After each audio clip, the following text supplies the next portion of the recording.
Frank, go for it. Alrighty.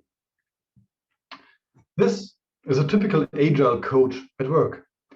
He's focused, skilled, strong, good-looking, and ready to put all this to the service of humankind.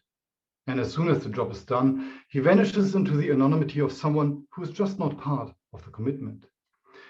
Being Agile coaches, we soon realize that we have to wear many faces.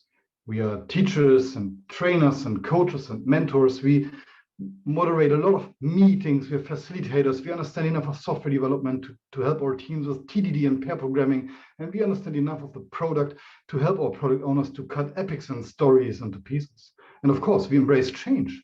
Some of us more than others. So some of us are changing companies a lot. Maybe they are running against the same walls over and over again in search for their dream company. They have worn many faces. They have embraced a lot of change, but I assume they might have failed to embrace the most important thing after all, which is the business. Because it is the business as a whole that provides service and products to customers. It is the business that creates value. And as Agile coaches, our skills and efforts and energy are meant to contribute to the business. So let me give you an example where I believe we failed to embrace that.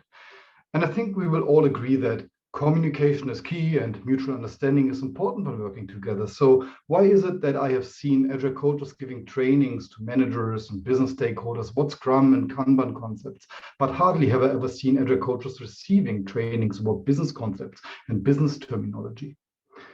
Instead, we walk in our Agile hamster wheel, suffering from Cassandra syndrome. We see things that business stakeholders do not see. We talk about things that managers do not understand. We feel constrained, maybe tolerated by the organization, but without having the full support, the full impact, and the appreciation we desire. But rejoice. I have a plan to make us all happy and very successful. It starts with you understanding the business context of your company. Then figure out how to be most effective within that context. Then speak about the work you do in business terms. And we all have to do a hell of a better job in marketing our successes. In computer games, we also never know what we're getting ourselves into. Are we up for the task ahead? Are we skilled enough to slay the monsters? Do we have the right tools to solve the next quests? Not knowing this is fun when it comes to computer games. When you join a new company and you don't know those things, it's not fun at all. So let's consider an early stage startup, for instance, a company who just received some initial funding. Money will last for 2 to 3 years, so nobody really gives a fuck about money. They just need to grow an audience, right? They can be vibrant environments. Every idea gets to be worked on right away, but anything goes also means nothing really is important. And after spending monies like drunken sailors for some years, even the startup will need to turn their audience into paying customers. How can we make our customers pay for the products after all? Will they? And most importantly, how can we get our investors to put fresh money into our company? And the answer, of course, is we need to establish a solid business model, or as we say in German, a Gelddruckmaschine. Every company who wants to be around for some time needs to make more money than it spends. If a startup is not doing smart decisions about that, then the investors will soon make the decisions for them. And just in case you do not know how your company is actually making money, maybe it is because they are not, which is bad news if you care for job security. Startups which survive will soon need to grow, because if they don't grow, then sooner or later they get bought by somebody else. If you want to stay independent, you need to grow. A scale-up provides many opportunities for Agile coaches, and also comes with technical and cultural challenges, and everything is taking longer than in the good old days. Corporates have employees working from offices all around the world, and they have their established ways of working, and all those established ways are documented very well. So you might find yourself optimizing a lot, or maybe you have the rare chance to work on something meaningful like revenue from new product initiatives. After you are clear on the corporate context, you need to figure out how to be effective in that. And this is by taking a good look at the business goals. Where is this revenue growth supposed to come from after all? Will we have more customers? Are we selling more products into the existing customer base, or is it geographic expansion that we're doing? These answers will help you to make sure you work with the right teams, those teams who are supposed to contribute greatly to the business goals.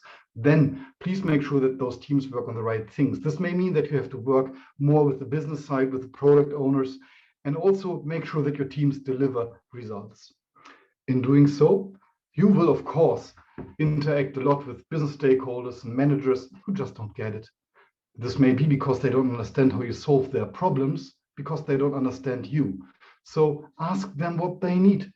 Listen to them. You will find out that their problems are your problems too, and it's all just a matter of translation.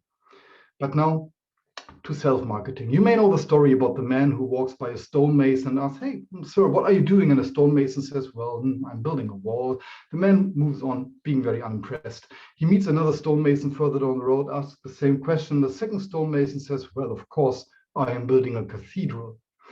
In my job, I read a lot of CVs, and I read things like, as an Agile coach, I helped building a cross-functional team. I trained them in Scrum and moderated the retrospectives. Well, what I really would like to read is, as an Agile coach, I built a high-performing team who delivered a product into a new Asian market.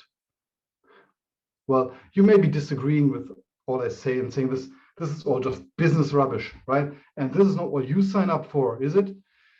Just in case you find yourself in that hamster wheel, then I wish for you that you find a way to get some control about the situation. And this may start usually with yourself, because yourself is all that you can control after all. Anyway, let's come back to that slide. I want to encourage us to get to know the business in detail and to speak its language most fluently, and to see how we can influence it most positively. For one, we will be working in businesses for years to come. And secondly, this may be our only chance to get invited to the real cool parties after the pandemic is over. Thank you.